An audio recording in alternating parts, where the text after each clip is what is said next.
Uy bro, basta. Balita ko palang malapit na NCAP pa.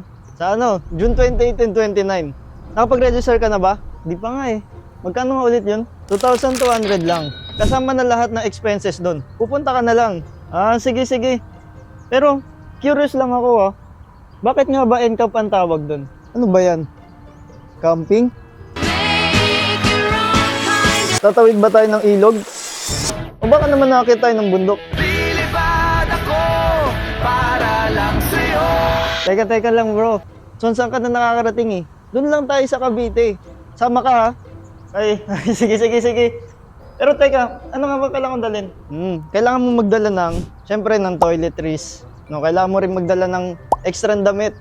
Saka magdala ka na rin ng cup para protection sa init. Saka tumbler, huwag mo kalimutan yun para kontra uhaw. Pwede ka rin pala magdala ng extra cash. Saka mga snacks, no, kung nagugutom ka. Saka gamot. At dahil nasa beach tayo, magbaon ka na rin ng proper swimwear. Ayos, sige. Mamaya kapag uwi ko, maghahanda na ako. Yun lang ba? Oo, yun lang. Pero may mga bawal din. Siyempre, bawal kang magdala ng mga harmful objects. No? Mga vape, saka sigarilyo, bawal yan. Saka alak, bawal na bawal din yan. Ay, sayang naman. Hindi, joke lang. Meron pa bang hindi dapat dalhin? Siyempre, bawal lang. Masamang attitude.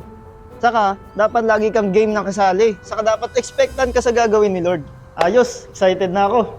Teka, ilang taon ka na nga ulit? 17 pa lang pre. Bakit? Yun lang.